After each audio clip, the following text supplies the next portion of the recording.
So we've seen 12 pay-per-views in 2022, and I'm going to be ranking every single one of them. But let's start with the Royal Rumble coming in at number 12. Royal Rumble is meant to be one of the big four of WWE pay-per-views of the year, but this year the Rumble was not it. It looked really good on paper, but it just didn't work. Let's start with the two big non-Rumble matches. Almost 20 years in the making, we're finally seeing this match. The expectation is very high. Brock Lesnar was Bobby Lashley. But what happened in the first part of the match? It was good, but Roman Reigns came in the match. Superman punched Brock Lesnar while the ref was down, and Bobby Lashley used the opportunity to recapture the WWE title. This further continued the Roman Reigns vs Brock feud, and the finish was bad and controversial. Personally, this just was not it, but another big money match was Roman Reigns vs Seth Rollins. This match was good, I will say that, but Seth Rollins winning by disqualification was another bad ending and another disappointment. I was kind of triggered by this, but at least Roman was booked strong here, absolutely unloading it on Seth Rollins. But we also had other matches like Doudrop vs Becky Lynch. I don't think anyone wanted to see this match, but the match actually went more than 10 minutes and it was really bad. Well, I mean, I get they're trying to push Doudrop, but just scrap the whole gimmick. I mean, it's trash. She needs something new, and Becky tried, but it wasn't it. We also saw Edge and Beth Phoenix vs Miz and Marie. This was a pretty okay average match. Nothing good or bad to say about it. It was just there. But then we have the men's Royal Rumble. To describe this Rumble, it's just disappointing. To be honest, this entire pay-per-view was disappointing. The Rumble was not exciting. It did not have good moments or good returns. Not a lot of returns, and there wasn't much storytelling in the Rumble. All of these things would have made the Rumble a lot better, but it makes it worse because Brock Lesnar won the entire Rumble. I mean, now look, personally, I love my favorite farmer boy Brock Lesnar, but he did not need to win. But for the Women's Rumble, to be honest, this was a lot better than the Men's Rumble. It was a lot more interesting with all the Hall of Famers and legends showing up. Other than that, nothing too crazy happened. But what did happen is that Ronda Rousey returned and won the Royal Rumble. Another questionable booking decision, but whatever. Coming in at number 11, we have Day 1. So speaking of bad pay-per-views, the inaugural Day 1 pay-per-view was designed to be the first of the year in Saturday. Well, the problem is that not every January 1st is gonna be on a Saturday, but this pay-per-view didn't feel that important. But we did see a bunch of good matches, but we also saw the New Day vs the Usos part 3424, and the match was good, don't get me wrong, and these two teams can't have a bad match. They cannot have a bad match. We saw Drew McIntyre vs Madcap Moss. It wasn't important, but Madcap got a little bit of time to shine. Also, Happy Corbin and Madcap Moss injured Drew McIntyre during this pay-per-view, but to be honest, that was kind of more entertaining than the match. We also saw the Street Profits vs RK Bro. The match was good. Another team with good chemistry, but there just wasn't something. It felt like something was missing. We saw an ultimate underdog story from the Raw Women's Championship, Liv Morgan vs Becky Lynch. The match lasted for 17 minutes, but I feel like Liv Morgan should have won this match, but she did not. The match was fairly decent, but Liv Morgan felt like a loser. She built her up, they built Liv up so much, but Becky Lynch just retained. The main event was Brock Lesnar vs Bobby Lashley vs Big E vs Seth Rollins vs Kevin Owens for the WWE Championship. Now this match was just entertaining every single goddamn second, and you know, sadly this only lasts for 8 minutes, but Brock Lesnar won the WWE title from Big E. But now Brock Lesnar should have won it, but hey, let's move on. Coming in at number 10, we have the Elimination Chamber. The Elimination Chamber is one of those B-level pay-per-views that was on the road to WrestleMania. There's always hype around the Elimination Chamber matches since it determines who goes in as world champion at WrestleMania. Now this year we got the men's match for the WWE title consisting of Brock Lesnar, AJ Styles, Austin Theory, Riddle, Seth Rollins, and Bobby Lashley. For the first 8 to 10 minutes of the match, it's a normal typical Elimination Chamber match, but what happened is that Austin Theory went through Bobby Lashley's pod and injured Bobby. Now this meant that Bobby couldn't defend his title, so what Brock did is he busted out of his pod and he went to work. He eliminated every single person inside the chamber and he won the WWE title for the second time.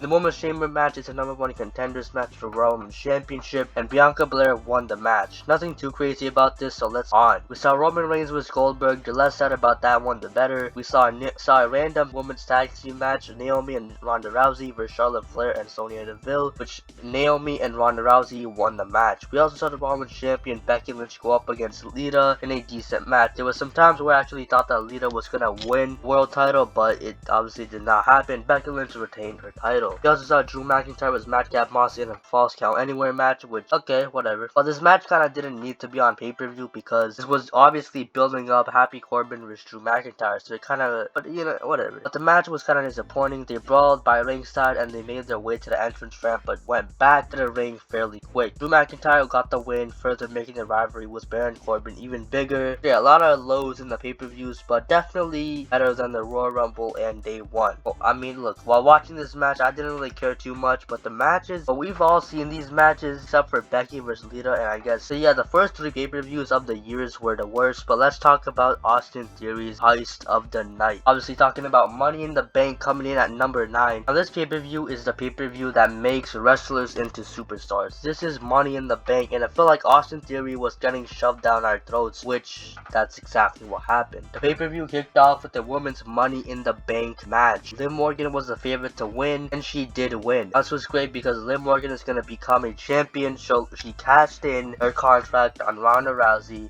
Ronda had a match with Natalia, and Ronda Rousey retained her title, and Liv came out. It looked like Liv was going to lose, but she came in with the clutch and pinned Ronda Rousey. I heard that the finish was controversial, but I guess we also saw Bobby Lashley vs Austin Theory, which the match didn't really last that long, and it was kind of a squash. So yeah, Bobby took back the United States title, and he is the champ. Bianca Belair vs Carmella also happened, and it was alright. Nothing special. Obviously, Bianca retained. We saw the Usos vs Street Profits, which I don't really care, but these tag teams had a barn burner of a match. 20 minutes, and everything they did was good. But one match alone cannot save a pay-per-view from being boring. This was probably the highlight of the show, but let's move on to the men's Money in the Bank match. It was decent. We saw a bunch of good spots and stuff. Everyone was teaming up on Omos. But Austin Theory got added to the match, and as soon as Adam Pearce came out, I knew some shit was gonna go down. And here plays Austin Theory's theme, and let's just hope that he doesn't win the briefcase. But he did. There were some good spots like little jumping off the ladder and RKOs that were good, but the finish was ass. I was watching this live and I wanted to end myself. But let's move on to number 8, or number, I don't even know what number we're on.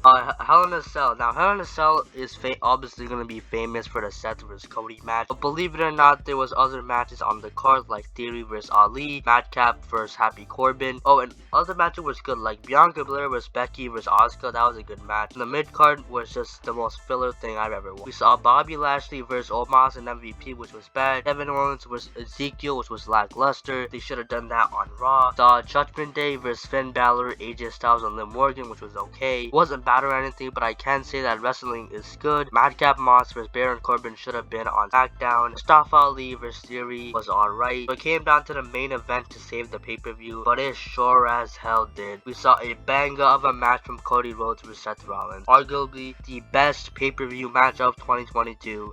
And it was good wrestling, good pacing, good storytelling, good entertainment, and just overall a good time. It was hard to see Cody Rhodes wrestle with a torn pec, but hey, he survived against Seth Rollins, and that's all that matters. This pay-per-view was bad, but the main event just saved the entire show. Coming in at number 7, we have WrestleMania Back. Now Backlash is also one of those pay-per-views that looks bad on paper, but the matches themselves were great. It was just a good night of professional wrestling, but the night kicked off with Seth Rollins, Cody Rhodes, number 2. I don't have much to say about this match. They're just really good. I think everyone will agree. Let's move on. So we saw Bobby Lashley vs Omos. I can't believe that Bobby Lashley vs Omos had 3 pay-per-view matches back to back, but I guess it happened. Now I don't have much to say about that match. It was kind of boring. It was slow paced, but Omos defeated Bobby Lashley with the help of MVP. We also saw Edge vs AJ, which it wasn't too much special. I just think people had too much high expectations for the match. But I will say that it was sort of alright. That night, Ronda Rousey also became the new SmackDown Women's Champion in an I Quit match.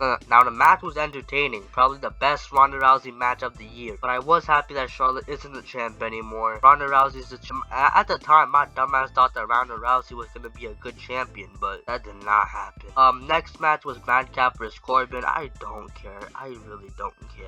But then the main event was a 6-man tag team match, Bloodline vs RK Bro and Drew McIntyre. Now this match looks bad on paper, but when I tell you it's entertaining, it was sure as hell entertaining. It was action packed and teasing Clash at the Castle. The fact that we got Drew vs Strowman at some point during the match kind of gave me goosebumps, but the announce table got broken. We got top rope RKO. It was great, but the Bloodline still ended up winning the match. Great way to end the show overall. It had its highs, it had its lows, but mostly high. Now Survivor Series at number 6, I believe. Now Survivor Series kicked off with the Women's War Games match. It started off slow, but the more and more people got in the cage, the more entertaining it got. Saw multiple kendo sticks, trash cans, tables, and other stuff, and Dakota Kai was just taking all the bumps. But the match ended with Becky Lynch jumping off the cage while doing a leg drop in the table with Io Sky on the table. We got the pin and Team Bianca won the match. Then it was AJ Styles vs Finn Balor, which this match also started off slow, but the pace quickly picked up. This match was good and fun to watch, but I think it could have been better. AJ got his first pay-per-view win since 3 years, and he was the better man. Then it was time for Ronda Rousey vs Shotzi, which this match was bad. I heard it was cut short because AJ vs Finn went on for a little bit too long, but I guess that explains why the match was bad. But still, Ronda Rousey and Shotzi fought in the crowd, knocked some innocent civilians over. Shotzi instantly tapped out of Ronda Rousey's finishing move. Now Ronda once again retained Please Shoot Me. Next was the United States Triple Threat match, and all of these 3 men put on banga after banga. This match was kind of unpredictable since Theory got his new character. Just won the title, and Bobby is full heel. Now Theory did recapture the United States title. The main event was the Men's War Games match, and the thing about these types of matches is like it takes a while for everyone to get in the ring, but when everyone does get in the ring, it's just amazing. Team Sheamus did the 10 beats of the Badrum to all the members of the Bloodline, which looked really good. They also had a stare off and then went to battle. Kevin Owens was about to pin Roman Reigns, but Sami Zayn got in the way of the referee, and then Sami Zayn attacked Kevin Owens, the haluva kick, and Jey Uso did a splash and then pinned Owens. Now this match was really shocking because I didn't expect this finish. The storyline is gonna go on longer and longer, and when it comes time for Sami Zayn to turn on the Bloodline, I'm coming at number 5, I believe, Crown Jewel. Now Crown Jewel is known to be one of the worst pay-per-views on the calendar year, but it was actually decent. It started off with Bobby Lashley vs Brock Lesnar, which Bobby Lashley looked really good and dominant in the beginning of the match. But just a few minutes later, Brock got up, 1 F5 and 1, 2, 3. Brock won. It was time for Asuka and Alexa Bliss vs Damage Control for the Women's Tag Team title. Damage Control won back the titles, and this kind of didn't make sense because Asuka and Alexa just won the titles like a week ago. But it was time for the Steel Cage match, Karrion Kross vs Drew McIntyre. Now this match was alright, definitely better than the strap match. Nothing too crazy, I would say. I think jumping off the cage or something, but something, yeah. Drew won the match. Then it was time for the OC vs Judgment Day, and it was alright. Not too big of a match. It had its moments. It was really entertaining, and I did enjoy it. But Judgment Day did get the win. Now I do think OC getting the win should have been the case, but it did not happen. Now Braun Strowman vs Omos, kind of better than I expected. It's a big meaty man slap and big meaty man meet for a few minutes, and Braun Strowman lifted Omos and did his power slam to Omos. Nothing too crazy, but then again, it was time for the Usos versus the Brawling Brutes, and they had a good match. Obviously, the Brutes didn't win, but the Usos hit the 1D and retained their title. I really do like that finisher, but yeah. Bianca vs Bayley in the last woman standing match is happening, and I didn't really care. I remember more botches and more good moments. Bayley got in a golf cart and tried to hack Bianca with it, and Bayley drove the cart with Bianca in the ring, and then that was kind of weird. But Bianca hit a KOD on Bayley on a steel chair, and Bianca was the last man standing. I know I said man. But then it was time for Logan Paul versus Roman Reigns, and that shit over delivered. Oh my god. I didn't expect Logan to be that good, but I knew he was trying really hard. But bro, we get it, you're good. And I do think that everyone should respect Logan for doing that, because I sure as hell know that this man is committed to this sport, and he has a bright future if he plans to wrestle more and more. The bugshot lariat that he did was chef's kiss. That one lucky punch didn't work out for him, but Logan Paul got called Roman to the announce table, and he did the frog splash on the top rope. And then the shenanigans came to play. The Usos came, Jake Paul came, a bunch of other stuff happened, but in the end, Roman Reigns hit a spear and retained his title. Really good match, questionable finish, but yeah, this pay-per-view was very good and epic. Number 4 was Extreme Rules. Now this pay-per-view was really extreme. It kicked off with a banger, good old-fashioned Donnie banger match. Very fast-paced, action everywhere, overall a master. I do appreciate Gunther and Sheamus. Brawling Brute did win that match. It was time for Ronda versus Liv again. At least this match was better than the SummerSlam one. We did see some spots, but the only thing I remember was that.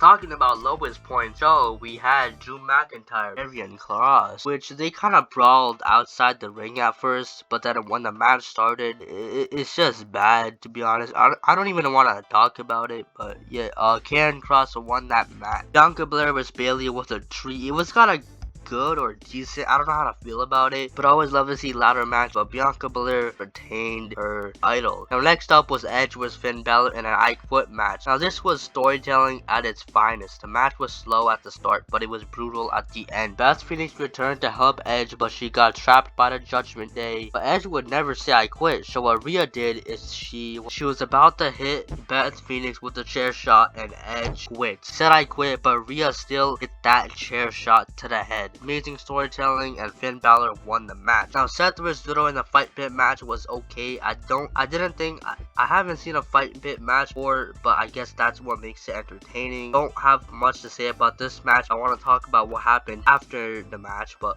Riddle won, and what happened after the match was he's got the whole world in his hands. I can't get that out of my head. But Bray Wyatt returns to double E. He brought all of his friends with him, and that's how Extreme Rules end. Amazing pay-per-view, amazing return, and great end to the pay-per-view. This pay-per-view is gonna be remembered with the famous return of Bray Wyatt, and I feel like I've said pay-per-view like a million times. I'm so sick of saying that. But in number 3 we have Clash at the Castle. Now Clash at the Castle kicked off with a 6-woman tag team match involving Damage Control vs Bianca Belair, Asuka, and Alexa Bliss. This match was alright and entertaining. I just think it went on for a little bit too long, but the opener was good, and I'm glad Damage Control won the match. Let me move on to the real big mini men slapping big mini men. Sheamus vs Gunther put on chop after chop after chop. The match was fire. Another contender for match of the year. I had a blast watching this, and Gunther with the title. And Liv Morgan vs Shayna Baszler was alright. Liv won. Let's not talk about that too much. Edge and Rey Mysterio vs Judgment Day. Now this started off slow, but quickly got quick. I don't really remember too much about this match, but Rey and Edge won the match. And then Dominic hits Edge in the ball sack and clotheslined his father. It's probably gonna be the best moment of his career, but yeah, it's like these moments where pay-per-views just feel so much more enjoyable. And the next match was Seth Rollins vs Riddle, and it was good. It was on my expectations, and it was entertaining. This was the first match of the rivalry, and Seth Rollins picked up the win with the second curb stomp. But the main event, Drew McIntyre vs Roman Reigns, wow, shit was crazy. The atmosphere was wild. I was jumping up and down making sure that Drew wins. But the match happened, and well, it went on for 30 minutes, but those 30 minutes I was at the edge of my seat, because Drew was built up to the man to dethrone Roman Reigns. A few claymores and a few spears later, Solo Sikoa came in from out of nowhere and distracts Drew McIntyre, and Roman Reigns gets the win. Makes Drew McIntyre look like a failure, but Roman Reigns look like a star, which I kind of get frustrated by. I guess just because someone gets distracted, it doesn't mean that the other person can just do one spear and get away with it. But yeah, this pay-per-view was solid for the first 99% of the show. At number 2, we have the Summer of the Slam. Now SummerSlam was the first pay-per-view in Triple H's era, and it kicked off with a bang. Becky vs Bianca was really good, action-packed match for the Raw Women's Championship. Bianca retained, and Becky turned face. Bayley, Io Sky, and Dakota Kai also returned. Really great to see Triple H's gals back in WWE. Next match was Logan Paul vs The Miz. Miz. He still had a great match. Logan Paul's performance was really amazing. I'll always have respect for the guy. And then the announce table spot was also really good. No shenanigans in this match, and Logan Paul gets the win. Then it was time for Bobby Lashley vs Austin Theory, and it was a 4-minute squash match. Bobby Lashley got back his United States title. Then it was the Mysterios vs Judgment Day in a no DQ match. They still made tag, which was kind of weird, but the match was great. We also saw the 3000th return of Edge, and he came out to the Brood entrance as a vampire, speared everyone in sight, and the Mysterios picked up the win. Then it was Pat McAfee vs Baron Corbin. Now the highlight of that was Pat McAfee's entrance. This man got a whole ass choir just to sing bum ass Corbin. I don't remember too much from the match itself, but Pat won. The Usos went up against the Street Profits, and Jeff Jarrett was the special guest referee. Now this match wasn't as good as the Money in the Bank match, but it was still good. Jeff Jarrett didn't really do much, but the Usos retained their titles. Now Liv Morgan vs Ronda Rousey happened. Let's just not talk about that, because my favorite farmer came out to the ring in a tractor. Brock Lesnar vs Roman Reigns, the last man standing match. Now this match was really entertaining, even before the bell rang. Everything that they did was just sort of new. It wasn't boring, but during this match, my favorite farmer lifts up the ring with his new toy, and Roman Reigns falls to the ground. Eventually, since it is a Roman Reigns match in 2022, Roman won with the help of the Usos. Now this pay-per-view will definitely mark history with the first pay-per-view without Vince McMahon. Now there was one show missing, and all of you know what it is. It's goddamn WrestleMania. Now this WrestleMania was great, better than 37 and 36. This WrestleMania consisted of 16 matches, but I'll just go over the highlights of the show. The Usos retained their tag team titles against Shinsuke Nakamura and Rick Boogs. Drew McIntyre was the first person to kick out of End of Days. The Miz and Logan Paul defeated the Mysterios. Bianca Belair and Becky Lynch had a classic. Cody Rhodes returned to WWE to have another classic with Seth Rollins. Stone Cold Steve Austin came out of retirement to face Kevin Owens in a no-holds-barred match, which was the best part of night 1. Night 2 kicked off as RK Bro vs Street Profits vs Alpha Academy in a good triple threat match. RK Bro got the win to win back the tag team title. Bobby Lashley defeated Omos in a decent match. Johnny Knoxville vs Sami Zayn was a piece of gold. Sasha Banks and Naomi vs Carmella, and Queen Zelina vs Liv Morgan, and Rhea Ripley vs Natalya and Shayna Baszler competed in a fatal 4-way match for the WWE Tag Team Championships. Sasha Banks and Naomi won that match, and they also walked out as tag team champions. Edge also defeated AJ Styles. Pat McAfee had an amazing match with Theory.